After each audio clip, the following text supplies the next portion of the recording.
Hey there, welcome back to Unveiling Buddhism.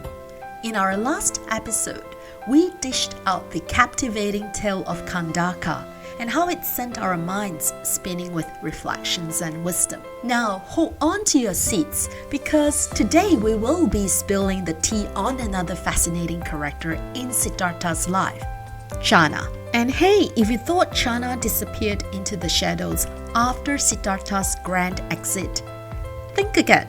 Channa wasn't just a one-scene character. He stuck around for the entire Buddha saga. Isn't it interesting?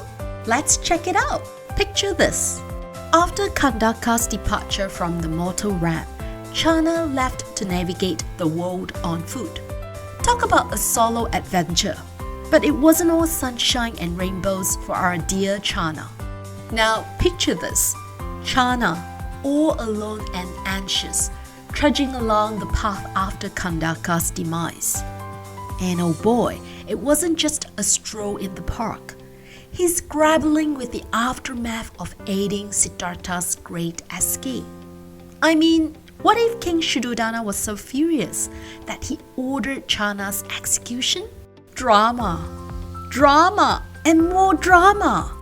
But hey, Channa made a promise to Siddhartha that he intended to honor his promise, head or headless. Talk about loyalty to your BFF.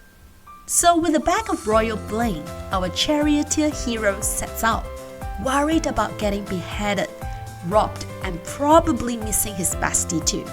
Finally back in the city, Channa told King Shuddhodana about Siddhartha's exit from the palace. And guess what? No punishment for our man Channa. The king just welcomes him back with open arms, acknowledging that it was probably inevitable. Now we all know King Shuddhodana had tried his very best. Fast forward a couple of years, and now we've got Siddhartha, aka the Buddha, making a grand return to Kapilavastu. And what's next? Channa decided to become a monk disciple of the Buddha. But wait for it. His newfound proximity to enlightenment seemed to have ignited a bit of arrogance instead. Instead of practicing mindfulness and enlightenment like a good disciple, Channa turned into the office gossip machine of the monastery. Imagine him going around nitpicking and criticizing fellow monks left and right. Gosh, the guy turned into a nosy, quarrelsome supervisor that everyone wanted to avoid. And guess what? Despite Buddha's wise counsel, Channa goes on with his drama, making himself the center of a monk soap opera. Maybe it's a case of misplaced duty, or perhaps just a massive ego trip. Well, either way, Channa missed the enlightenment memo, choosing to be the monastery drama queen instead. And the story doesn't end here.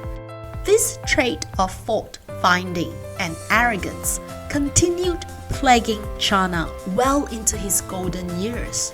I mean, the guy was still causing a stir when Buddha was getting ready to bid adieu to the earthly realm and enter parinirvana. Pardon me, could you please explain what parinirvana means? Fantastic, that's a great question. Parinirvana is the grand finale, the ultimate liberation. It's when an enlightened one bids farewell to the physical body, breaking free from the endless cycle of rebirth and death. Okay, back to the gossip. Just before Buddha's grand exit, a wise monk named Ananda decided to seek some guidance on how to handle the Channa situation. It turns out that dealing with Channa had become a mission impossible for everyone except the Buddha. Buddha, being the wise guru or teacher he was, recommended the Brahma penalty for our dear troublemaker Channa. This was like the ultimate social banishment, a silent treatment so intense it would make your grandma's cold shoulder seem like a warm hug. No one was to talk to Channa, and no one was to respond if he dared to speak. Basically, everyone was supposed to to ghost Channa and let him marinate in his own thoughts. And here's the kicker. Channa was no spring chicken. He was in his 80s, just like Buddha. Ananda, armed with this cosmic decree, gathered a group of monks to break the news to Channa. Post-Buddha's parinirvana. Why? Well, Ananda was convinced that Channa might go all halt mode if he heard it from anyone else. However, plot twist, Channa, upon hearing the news, straight up fainted. Imagine that the last word Buddha had for him was a penalty. Left to ponder in the loneliness of his ostracism, Channa embarked on a journey of deep introspection. It was a quest for self-improvement, and the guy was serious about it. And guess what? In his 80s, after a lifetime of drama and ego, Channa finally hit the enlightenment jackpot. The tale of Channa drops a truth bomb on us. Even Buddha can't force change upon someone unwilling to mend their ways, especially when ego and pride are in the driver's seat.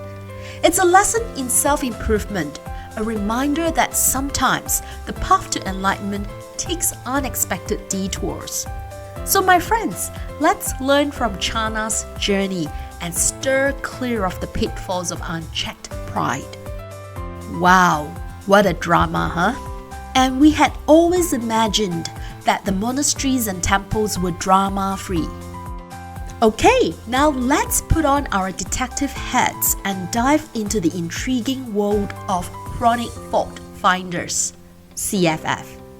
Have you ever crossed paths with a Channa in your life or workplace?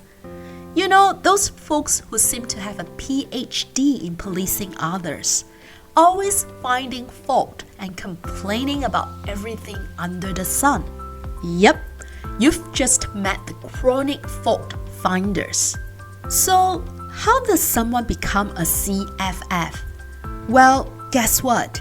They might not be even aware of their knack for finding fault. Okay, picture this. It could start as a genuine concern, like when parents correct their kids to help them become better humans. But for some, this well-intentioned care morphs into a habit, and suddenly they're nitpicking every little thing, believing it's an expression of their care and concern. In the Channa saga, we uncovered a person who criticizes to validate their self-worth.